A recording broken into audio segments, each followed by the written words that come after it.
Hi, and welcome back. In today's session, we're going to look at real options.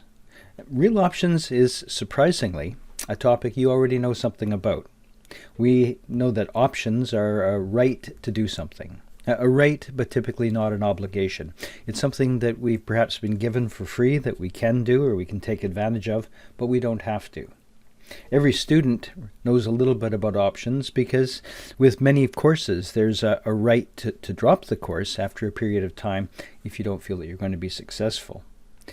So that right is essentially a type of an option. In fact, it's called a put option, a right not to do something, a right not to continue, or a right to abandon. Projects also come with options embedded in them, and those options have value. In fact, sometimes the value of an option is so great that it can sway the decision to go ahead with the project or not to go ahead. Now, we've talked about things like net present value and having a positive NPV as being our main criteria. But sometimes if we add the value of an option that is included for free in the project, it can turn a negative NPV into a positive one. And that's why we're going to be looking at that today. Essentially, we say that a real option exists when managers can influence the size and the risk of a project's cash flows by taking an alternative path, by choosing a different course during the project's life in response to changing market conditions. Imagine you're putting up an office building, and that office building is going to cost you about $10 million up front, and having done your calculations, you realize the project has got a very small negative NPV. Now, logically, you wouldn't go ahead, but somebody says, well, what if we made the project just a little bit smaller? What if we could build this project for $8 million today instead of $10 million, but instead of making it 5 stories tall, we'll only make it 4 stories tall, and we'll engineer it so that later on you can add that extra floor to the building. Well, you have two things there. Number one, you've got a right to scale down the project. And number two, you have a right in the future to add an extra floor. And so you could say that, well, okay, I've got a small positive NPV now for the project, but when I add in the right or the opportunity to add an extra floor in the future, the value of that option could be worth another $1 million. So now I have a significant positive NPV. And that kind of thinking is something that people do intuitively. And sometimes we train them out of that good intuitive thinking when we teach them about the mathematics of NPV. So this is our opportunity to take a step back and think about the opportunities and not just about the risk and return. Good managers are always looking for real options, an opportunity to do something else, an opportunity not to do something, an opportunity to scale up, to scale down, or an opportunity perhaps to switch from one path to another. If you're a really good manager, your activities create additional options, and perhaps those options were already there. At least you make sure that you don't close off those options earlier than you have to. We know that after centuries really of trying to understand how project valuation works, we know a certain amount about valuing projects, but we also know that those project valuation models may provide less than perfect results. Quite often, companies will put a very high price or a very high discount rate on projects because they've had bad experiences in the past. And so we end up with a discount rate perhaps 2 or 3% higher than it really should be. And essentially what's happening there is we're padding the discount rate because of an abundance of caution. And we have that caution because we've been burnt in the past. We have a reasonable mistrust of projections because we know that the people producing the projections will often inflate some of the positive cash flows and underestimate some of the negative cash flows in order to get a project to go ahead. One of the basic principles of discounted cash flow analysis is that we have all of the facts on day one. The day we start the project, we know what the costs are going to be, we know what the revenues are going to be, we know all about the risk, and we've got a discount rate that we're going to apply, one rate for the future. And we know in the real world that things actually don't work that way. We have uncertainty, but that uncertainty, or the risk, resolves with time. And you don't have to make all of the decisions on the first day. you can perhaps make an adjustment. You can decide to make delays. You can decide to use alternative materials perhaps later on in the project. So our traditional capital budgeting approach assumes that all investment is made at, all decisions are made at time zero, and once we make the decision, you can't adjust it. You can't go back and change something. You can't go back and change something, but you can actually make changes in the way that you plan to operate. And if you've chosen a path that you realize is the wrong path, most rational people decide to make adjustments.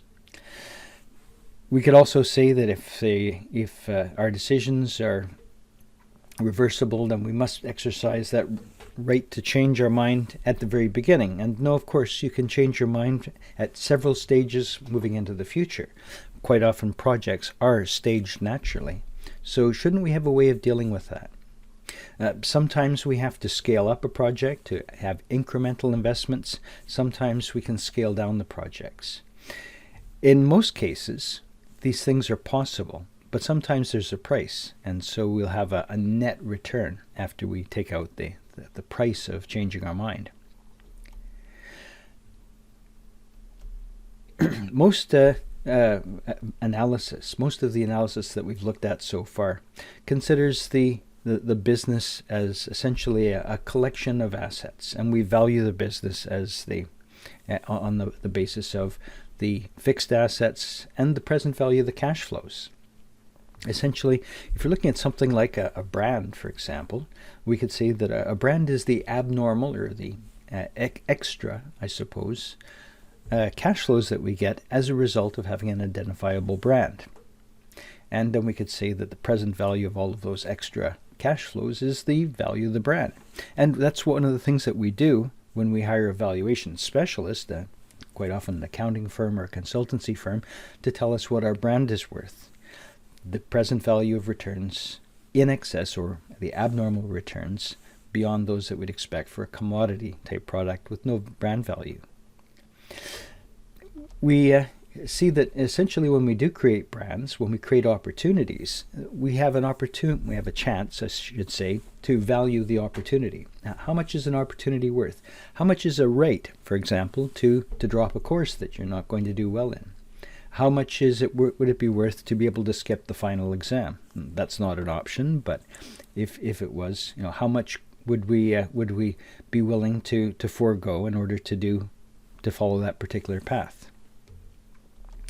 When we actually look at projects, we see that especially the projects that we're looking at for new companies, with service companies, especially technology companies, new economy companies are essentially built on opportunities rather than those fixed assets. And so fixed asset valuation just doesn't make sense. If you're comparing a company like Tesla, for example, to Toyota, and we saw just last week that the total value of Tesla has exceeded that of Toyota. Even though Toyota has plants all over the world, it has a lot more fixed assets. The value of Tesla is not in its fixed assets, it's in the chain of opportunities that are available from its technologies. A traditional view of valuation tends to look like this. If we start off at time zero, we invest in our company, and then we're going to make a little bit of money, but perhaps we're going to spend a little bit more and in the next year, and a little bit more in the next year, and a little bit more in the next year, right through until the end of time or until the project ends. So each period we're investing, but we're also reinvesting our profits.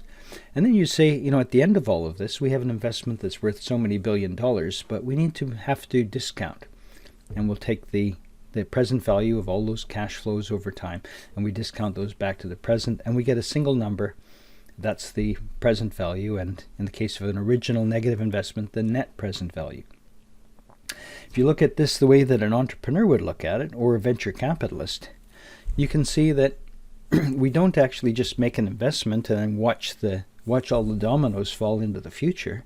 What we actually see is that there are many strategic decisions made at each stage in a project or a company's development. For example, with a pharmaceutical product, we have 7 or 8 different stages of research. If you're developing a vaccine for coronavirus, you're going to put some money into it, and if you have a bad result, you stop.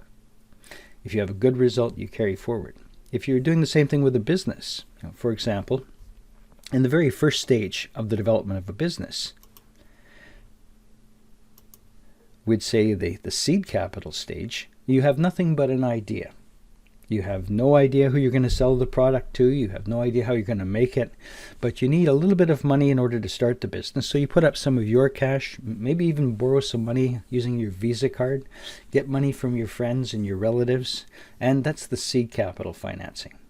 After perhaps a few months or a year of working on your initial prototype, you now have an idea that's ready to invest in, and you start showing that around to people that are potential investors. Perhaps you get a local development company to put up some money, and they will take you to the startup stage, where you now have the capital in order to create a product, and you can start to figure out how to sell it. It was a good idea, so you carry on to stage one. Now, stage one, you scale up, you start to find efficient ways to produce, and you realize that the product is going to sell to a bigger market than you expected, so you need more funding. And you show off the idea and you say, this is my idea. Now I can start to guess at what the present value of the cash flows is going to be. But it's still a guess because you don't have all the details about how you're going to produce. So if you are successful in the first stage, then you go on to the second stage where you raise more money, invest. Or if it's a bad idea at this stage, you could exit.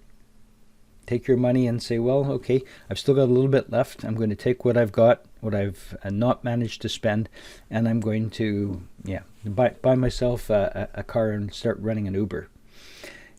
Perhaps you're successful, you go on to stage two. And so on, perhaps for 5 or 6 or 7 stages. At each stage, there'll be additional reinvestment. You start off with that love money from your relatives and your friends. You get a little bit of venture capital. You go to a second and third stage of venture capital financing. Then perhaps you go to the venture capitalist and say, we're almost ready to take this thing public, and we just need another $10 million. Can you stump that money up? And if they can, then, well, perhaps we're going to go on through the mezzanine funding stage and then on to an IPO. And at the IPO stage, you can sell your shares to the public and make a ton of money. Well, this process, as you can see, is not about putting your money in and watching the dominoes fall. It's about several steps of decisions. And you could say that each of these stages is essentially an option to invest in the next stage. Venture capitalists who put their money into your project have a right of first refusal on the investment in the next stage. So if they own 10% in the second stage, they put up some more money to maintain their 10% in the next stage, and so on. So that eventually when the company goes to market and they own 10% of $1 billion company, they've made a substantial amount of return. But at each stage they had the option to essentially walk away and see their interest diluted or perhaps even be bought out.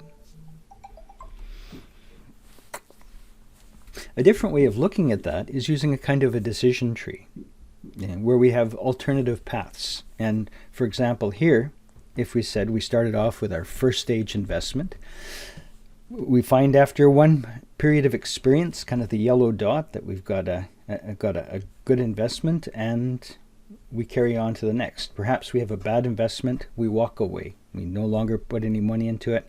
We lose whatever we invested in the first stage. In the second stage, we have another decision point, and if we have another good experience, well, we win quite a bit. At the second stage, if we have a bad experience, well, having invested at 2 stages, we decide now's the time to walk away. We lose a little more. And essentially, projects tend to be structured this way, where we have multiple opportunities to change, to either double our investment or to walk away. An opportunity to invest in the next stage is essentially what we describe as a call option. It's a right to do something. It's a right to invest in the second stage. And perhaps an option to walk away and get a little bit of your capital back is a put option. It's a right to not do something, a right to not invest. So at every stage in this process, essentially the investor, the private equity company or the development company, is buying the efforts of the entrepreneur plus a right to invest in the subsequent rounds. And buying that right, buying a right but not an obligation, is essentially what we describe as that call option. If the company, if the entrepreneur meets the requirements of that second stage, if they've reached that performance hurdle, then we would continue to invest in the next round. We would exercise the option. When we actually use the option, we say we exercise it. And if the hurdle's not met, well, we revise our business model or exit. Essentially, what we're doing here is we're saying that this is not about a standard investment, which is described as simply the expected rate of return and the standard deviation. Here we've got a right to skew the distribution. So if you think about what we describe in our earlier courses about return and risk, we always talk about this type of standard normal distribution. Something that even statisticians tell us only exists in textbooks, because in the real world there's always going to be some other factor that means that normal is very seldom achieved. So our expected return and the standard deviation that describes this curve can actually be bent to the interest of the investor. And that's essentially what we're doing with the real options. For example, with a call option, we're saying that we like the upside and we don't like the downside so much. So what can we do to improve the odds? Well, we can create this option that means that if things go well, we can double our investment. If things go badly, we can walk away. And what this is doing, essentially saying on the downside, which would normally be represented by the dotted red line in the bottom chart, we can actually change that to reduce the downside, so that if we have a bad experience in the first or the second stage, we walk away, we cut the downside. We don't have to invest the whole $10 million. We invest $1 million, followed by $2 million, followed by $3 million, and perhaps after 3 stages, we're only $6 million invested. So our downside is going to be substantially less than if we put the whole amount in at the very beginning. We walk away and we reduce our loss. And by changing the distribution, we're not just reducing the risk. What we're doing is we're skewing the risk. We've got it pushed towards the right side. So you see our original mean return is still going to be highly possible, but we've also managed to shift the distribution. So now the expected return, the mean return, has been moved a little bit to the right. So the expected return of the NPV of the project plus the embedded options is going to be higher than the return of the project with no options at all.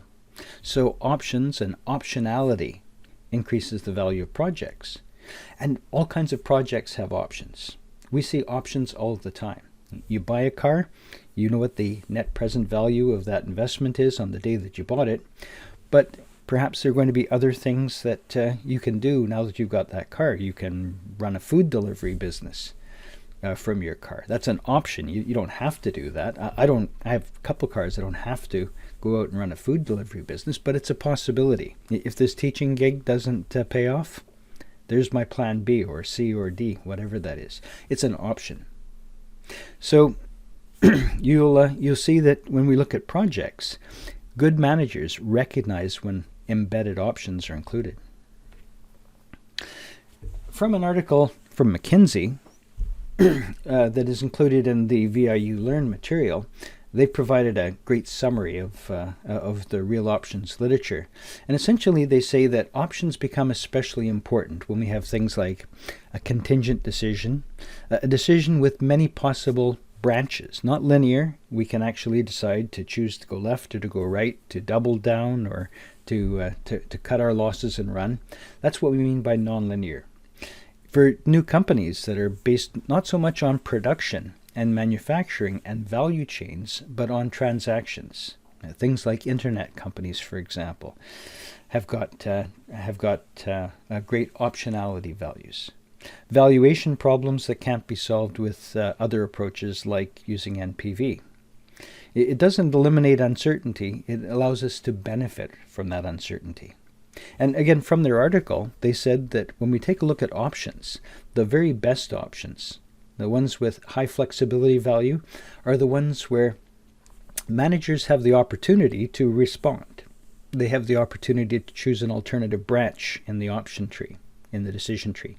And there's a high likelihood of receiving new information over time.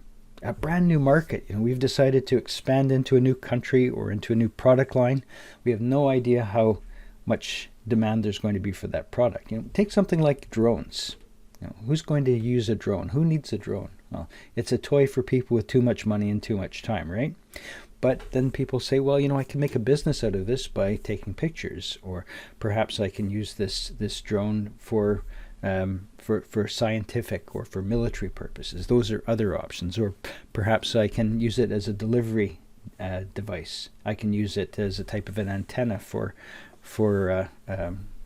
communications. Once we start to see those other options embedded or added on, things that we perhaps didn't foresee when we invented the device, we have all kinds of possible new sources of value. So if you have an increasing chance of learning more about the business, of receiving new information, then the option becomes valuable as we move from left to right. And as we have the opportunity to change our mind, as that increases from bottom to top, we see that we end up with the greatest possibility of option value. The type of options that we can use are almost unlimited. Talking with people that study real options, and having done my own study over the years of real options, I can see that, just about, there's no limit. The only limit is in the imagination of the users. A fellow by the name of Michael Maubassang, working for Accenture, and others, including myself, helped to produce this particular table or flowchart that describes how real options can create value.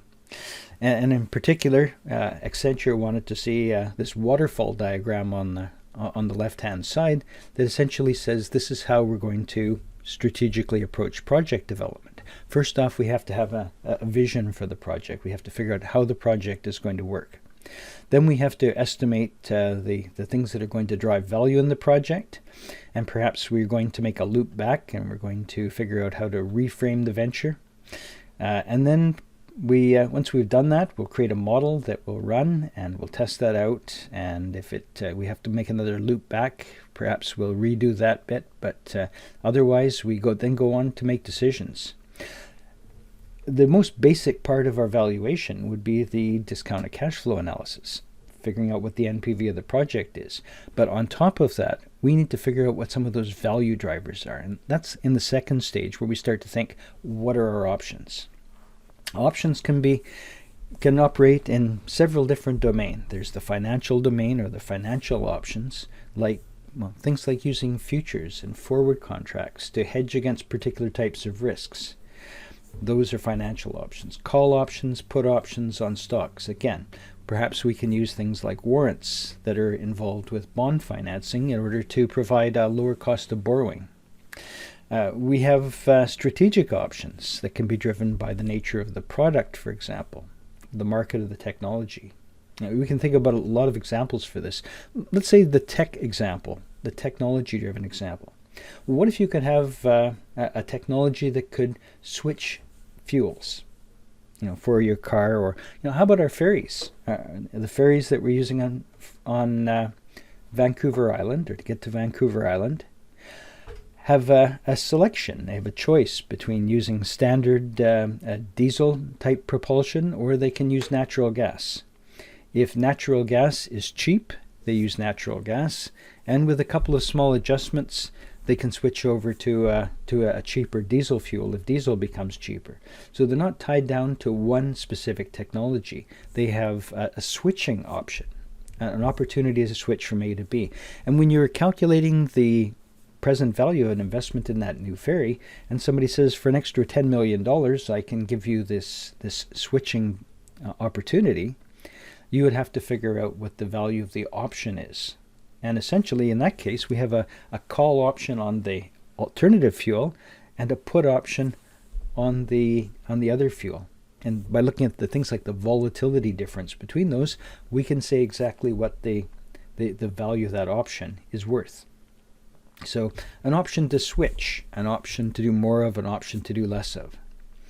In fact, we always have options to not do something, an option to stop, to abandon a project. That may have a value if we haven't fully invested our capital. It might just make sense to walk away. We could also have an option to scale down. As I mentioned, we've decided that building a 10-story office building might not make sense today because of reduced demand.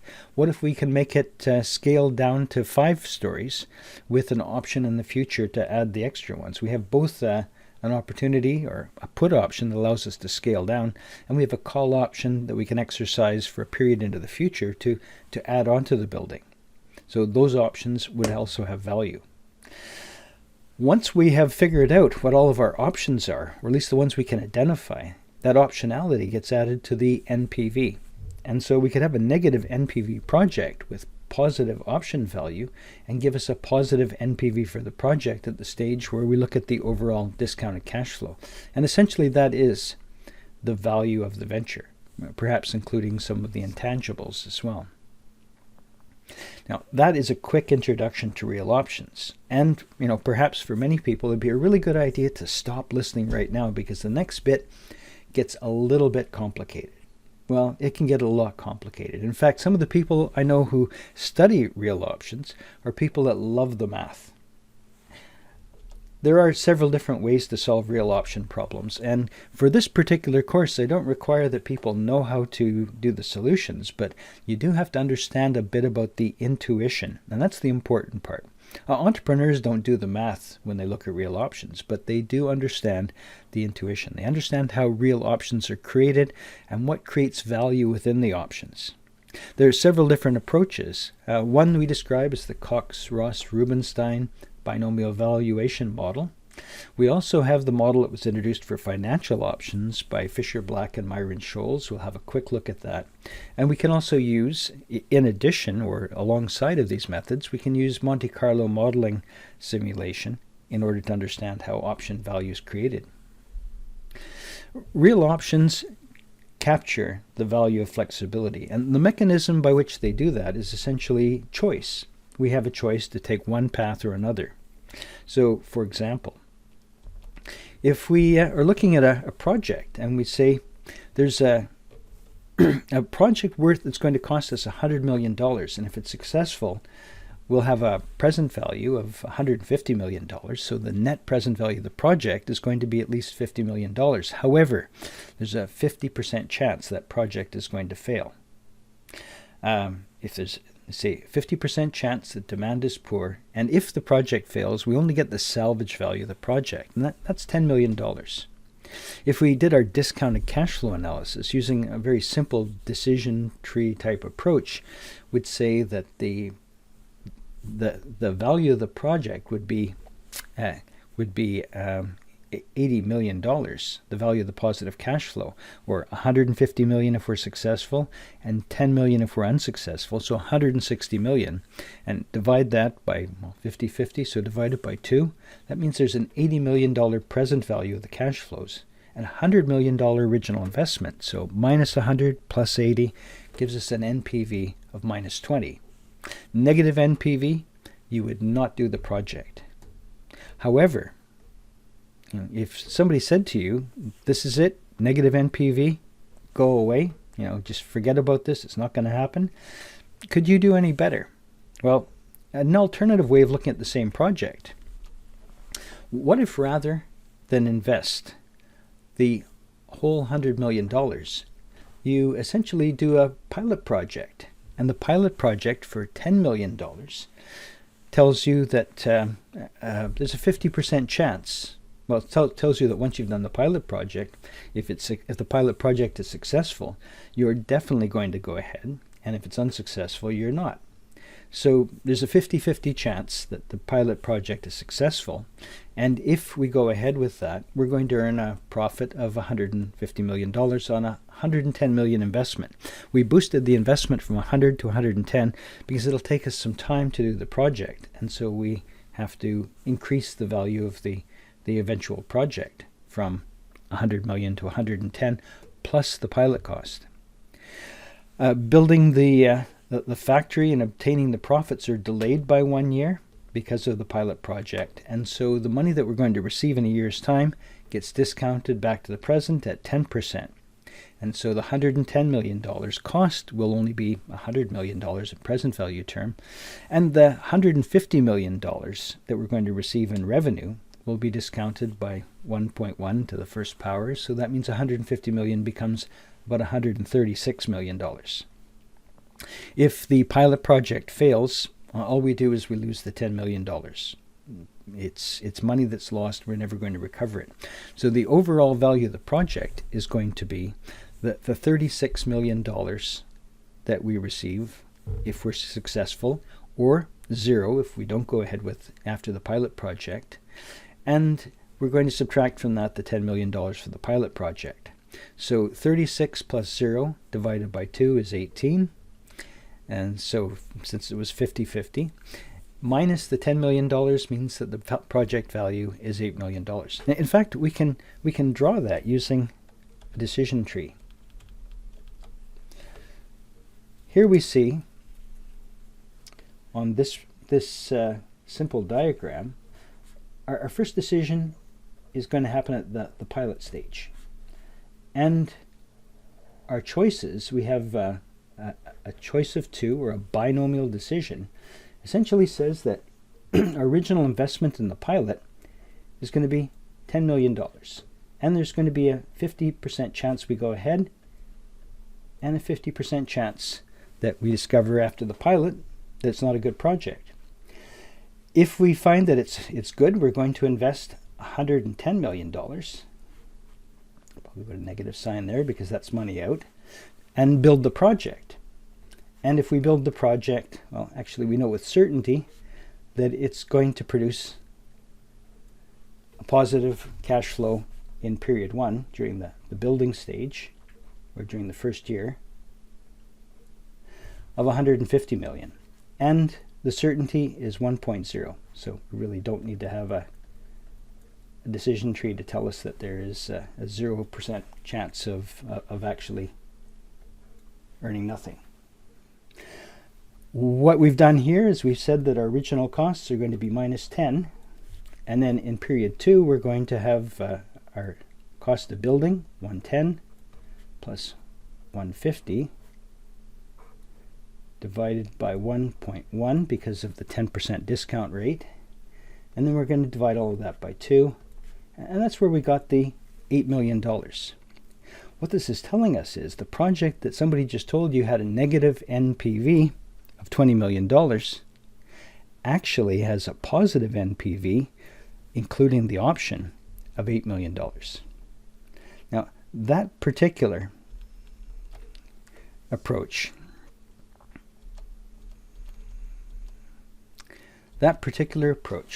was technically just a decision tree analysis, something we talk about in operations research courses. But when we invoke something called the law of one price, a no arbitrage principle, then we could say that essentially it is an option value, a real option value. The law of one price, by the way, is essentially sometimes described as parity relationship, and if the arbitrager, or somebody who is an investor looking for weaknesses in our choices, could buy into that, buy an asset that's undervalued and sell it at a higher price. That's arbitrage. So by taking no risk, they can create an arbitrage profit. That arbitrager essentially in a market tends to enforce the rule that says that two different investment opportunities with the same value, the same payoff, should sell for the same price. The binomial approach, and as I mentioned earlier, we can describe this as a Cox-Ross-Rubinstein type of process, essentially is based on decision trees. And we say we go from, in a normal decision tree, that an asset will go from its original state, its original value, it can go in two different directions in a simple binomial model. If we are successful, after one period, the value in the up state will go to 150.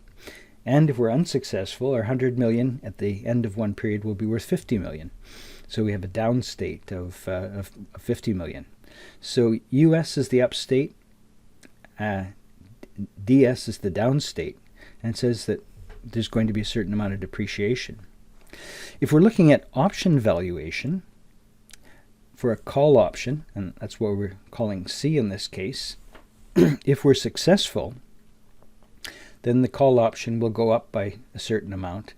But in the down state, a call option has no value because we walk away. Remember, an option is a right to do something, but not an obligation. So if you buy a call option and you decide that it's, or you discover that the option has no value, you don't have to pay any more money. You just throw it away and you learn a lesson from that. Well, what if we have a project and that project is one that looks like this? In the first state, we go from 100 to 150 million. And that means we're going to have a gain of 50 million. If you learned after one period that the project lost money, would you exercise your right to buy the share or to invest in this? You'd walk away. So your outcome, the value of the option, is going to depend on the present value of the up state, and who cares about the down state? So in a binomial approach, essentially what we do is we observe in a real market, in a spot market, what's happening. We take a look at the Microsoft shares or the Tesla shares, and we say that in the next period, if the price goes up, I'm definitely going to want to buy that $150 share for $100, so that call option would be valuable, and it'd be worth about $50, because that's the profit I would make for buying at 100 and being able to instantly sell at 50. So that would be a valuable call option. Of course, if the price stayed at 100, there'd be no value in it, and if the upstate was even lower than 100, we can probably just say forget about that option altogether. Most options last for multiple periods, and so we see that essentially the value of something is going to depend on the value after several different stages or different decisions. For example, if we start off in our initial state and we have a good experience, weighted by a probability of up and a probability of down, and then in the next stage we could have another good experience, or we could have a bad experience, and there's a probability of up and a probability of down. So for each of these, we have essentially, with equal weights up and down, consistent weights up and down, we have three different outcomes. We could have all good experiences, we could have mixed experiences, or we could have all bad experiences. And these would be the possible outcomes from all of these different stages. That's a two-stage or a two-period model. Imagine if we're looking at this for 3 or 4. Well, essentially, that's what we do with a binomial model. This is one that is available in VIU Learn. It's called Charles's Binomial Basics, and it's also the model I use for the Penelope's case example. You'll see that this particular model starts off with an underlying asset. Let's say a stock, just to keep things simple. We have a stock that's got a current price of $50. The size of an upstep is going to be, and you see in our model here, our upstep is going to be about an 11% gain. So if we have a good trading experience, our share price goes up to $55. If we have a bad one, it goes down to $45. And that's the downside is 1 divided by the upside. And then in the next period, we can have another upstep and another and another. And so if we have, after 6 trading periods, if we've had nothing but good experience, good luck, then we'll see that the value of our stock would go from $50 up to $91. If we had one bad experience in that whole chain, it would be 75. A couple, it would be 61. At the bottom of the list, if we had all bad trading experiences, if we had a loss of that 10% at each stage on the way, we could have as low a value of 27. Now think about this as an option. Would you exercise your option to buy the stock if the price was anything below $50? Why would you spend $50 to buy something worth $45? Well, you wouldn't. So that's where we start to translate this into an option. So the top tree looks at the underlying or the spot market for that stock. And then it takes that information down to the bottom tree. Now here we'd say that the asset value, the stock value in this case, is $50. That's our starting information. And the exercise value is the value at which we can exercise our option. So we can buy for $45 something that's worth $50. in this case, we take our $91 that we saw as our best possible outcome, and we'd subtract from that the exercise price of 45. So the spot minus the exercise price gives us the option value. And in this best case, it's worth 46 bucks. The second case, where we had one bad experience, we had a value of the underlying asset of 74 after 6 periods, minus 45 gives us an option value of 29, and so on, until we get, well, at 50, our middle case, we can buy something for 45 rather, that has got an option value of 50, so we have a $5 possible gain. And at $40, would you buy for 45 something that's only worth about 41? You wouldn't. So you'd say, that's my walk away. And so you'd abandon that, and so we just put a 0.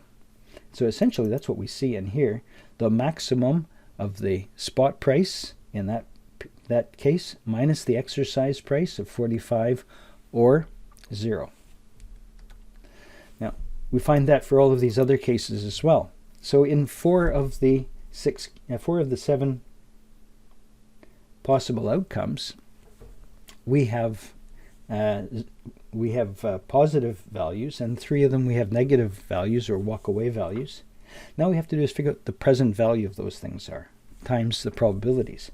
And that's what we're doing here with the rest of the option chain. We're figuring out the probability times the value for each of these different outcomes.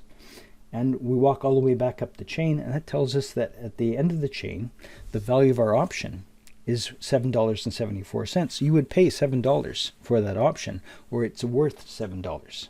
Now, we can do this for stocks, and this was the principal method up until the mid-1970s for valuing options. We also use it for real options in exactly that way.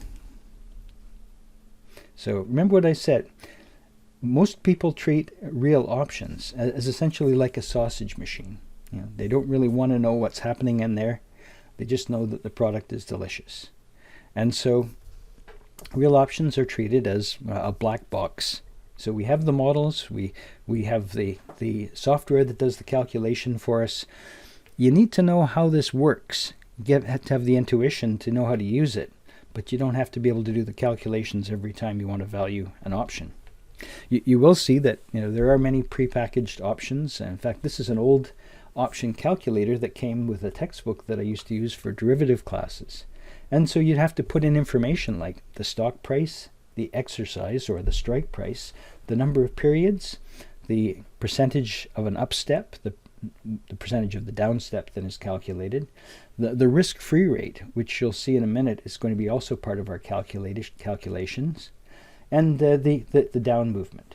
And so put that information in, and it'll tell you that the value of a call option, a rate to do something, would be $6, and the value of a put option would be $4.89.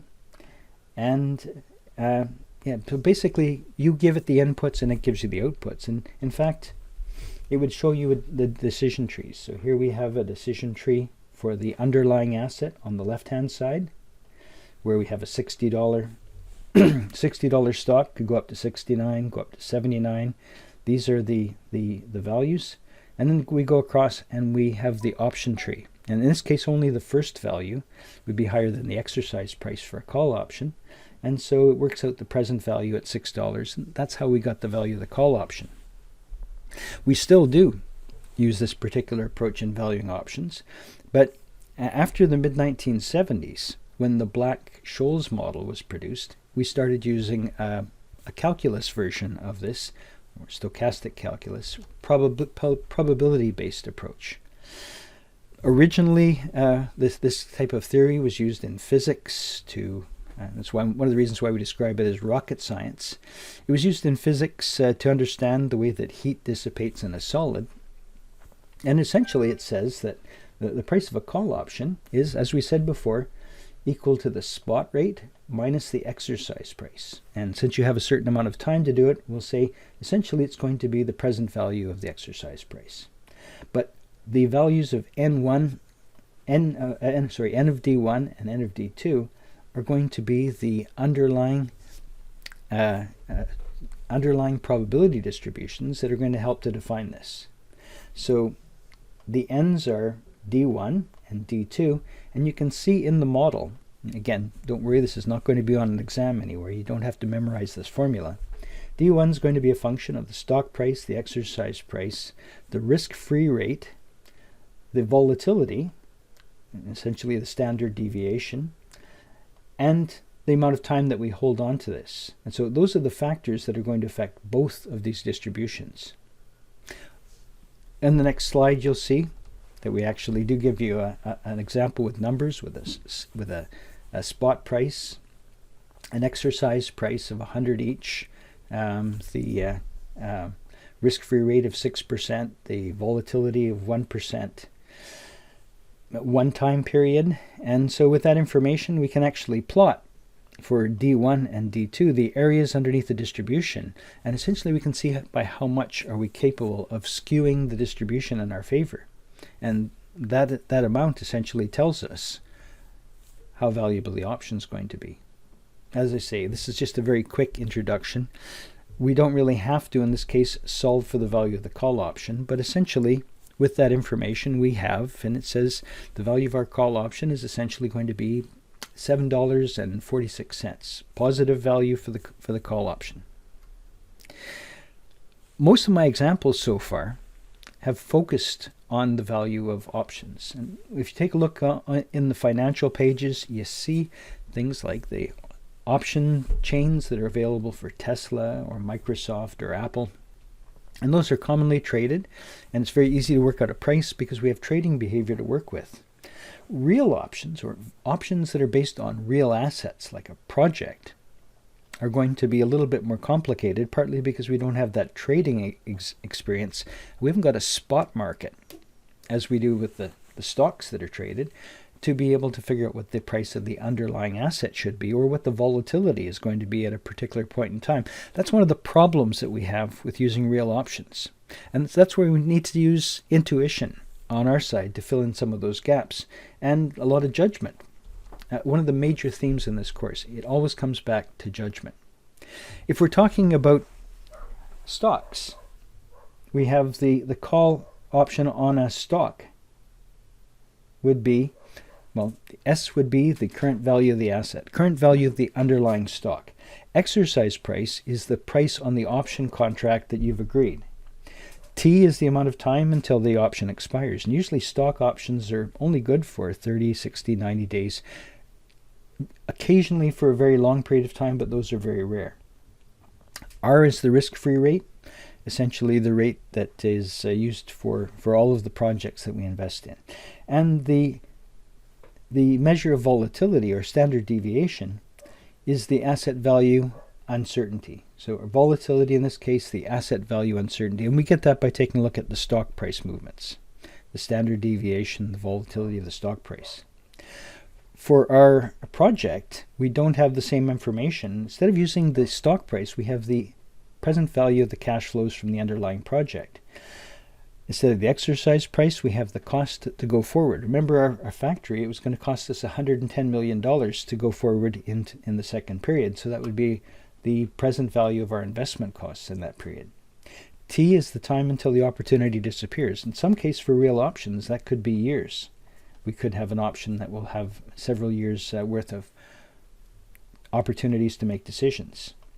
A risk-free rate is exactly the same between the two. Project value uncertainty is just like the stock value uncertainty, although it's very hard to measure. Sometimes we can figure out what that is because of underlying markets. For example, if we're building a coffee mill, the volatility of coffee prices might help us to figure out what the volatility of a coffee factory would be. So these are some of the adjustments that we have to make. Now in class, we're going to take a look at an example called Penelope's Personal Pocket Phones, which will show us exactly how to apply this. And so we'll go through each of the steps for that. But just a reminder, and one of the most important parts of today's session is that we need to have, at both an academic level and an intuitive level, an understanding of what creates option value. If you're looking at a stock option for Apple or Tesla or Microsoft, a couple of things, some of the things that are going to create the value. And again, this is from that McKinsey article that I mentioned earlier. The two major factors, the exercise price, the price at which you can, or the strike price, the price at which you can exercise the option. So if the share price is at 50 and the exercise price is at 40, it means you can buy for 45 something that's currently priced at 50. So it'd be quite an expensive option. We also have as well how long it's going to take for the option to expire. The longer the time that the option is valuable, the longer that it works, the more valuable the option is going to be. Uncertainty in the stock price. If the stock price is hugely volatile, there's a pretty good chance that you'll be able to exercise your option. The dividends. Let's say the risk-free rate. When you're not putting your money into that stock, what are you going to do with it? You have an opportunity to buy a stock that's worth $50, and you only had to pay $5 or $6 for the option. So you have $44. You're sitting on that money, and you're not doing anything with it until you exercise the option for the next 90 days. You put it in the bank. Well, let's say you put it in a risk-free investment. And so the risk-free rate is the amount that you earn by being able to put off the actual investment to a point in the future. Dividends. Now this is the sixth factor, and some models actually omit the dividends. Dividends are actually money that leaks out of the value of the stock. So if a company pays a dividend, that's going to reduce the share value. Options investors don't get to participate in the dividends, so a high dividend or an unexpected dividend can reduce the value of the option. So dividends are bad news when we're doing option pricing. Now for real options as compared to financial options, for the two key factors, the present value of the investment, how much is the project going to cost if we go ahead? That's the present value of the fixed cost. And the cash flows, present value of the expected cash flows, if we go ahead and exercise the option. Time to expiry is typically much longer, but it works exactly the same way. The longer the option is good, the more valuable it's going to be, because the more time you have to make up your mind. Uncertainty is good, because the more uncertainty, the greater the chance the project will fall into the range where it makes sense to go ahead. For example, the building projects that I mentioned earlier. You have a very bad market for commercial real estate. You build the 5-story building. The market is still bad after a year. You've just barely managed to rent out your space. You're not going to go ahead next year. The next year it's still bad. The next year it's still bad. But perhaps in the 4th year, the market starts to pick up, and you say, now's the time I'm going to exercise my call option to build another 5 stories on top of this one. That's why you put in the extra foundation. That's why you built the elevators the way that you did, so that you could expand the building. The risk-free rate works exactly the same way, because when you're not investing in stage 2, you're keeping your money in the bank, and at the worst, it's going to earn the risk-free rate of return. The value lost over the duration of the option is the value or the price that it costs to keep the option alive. For example, a right to build might mean keeping building permits open. It might mean extra costs for financing. It might perhaps mean that there are security costs, taxes that you have to pay on a half-finished project, and so on. So things like that would be like dividends. They would be a drain on the value of the project. Now, compare this to investments using present value. We only have 2 levers to watch with present value. The present value of our investment, the present value of our cash flows. None of these other ones count. Compare that to the real options. There's so many other things that we can consider when we're looking at value. In order to be successful managing real options, you have to first off look for the real options. And real options can, some of the values of the inputs can come from reducing the present value of our fixed costs through options, creating economies of scale, and taking advantage of those by being able to scale up, perhaps being able to expand your scope, being able to switch perhaps from one use to another is a choice of scope. Taking advantage of learning effects, as we go through stage 1, as we go through the first iteration of the project, we learn things that will reduce the costs and increase the revenues in stage 2. When we're looking at something that will be a value driver for our real option, anything that will increase the present value of our cash flows, perhaps something that will help us to expand our market and to develop better marketing strategies, and perhaps something that will lower the cost of our suppliers. Anything that extends the duration of a project will also create value. We saw, for example, with the Channel Tunnel from the UK to France, that actually came with a call option that gave them a right to build a second tunnel until the year 2000. Because of project delays, by 2000 they saw that clearly they weren't even going to be fully operational by the end of that option for the second tunnel. And so they sought and they received from the governments an extension till I think 2020. So now that option has expired, that means that a competing tunnel could be built, although it's unlikely that it's going to happen. So extending the duration is something that would be quite valuable as well. Maintaining regulatory barriers that'll stop others from competing, and so on. You'll see with each of these particular drivers, there is going to be an opportunity to make your option even more valuable by improving, except for maybe the risk-free rate. But for any of these other drivers, there's management opportunity to increase the value of those real options, the value of your opportunities.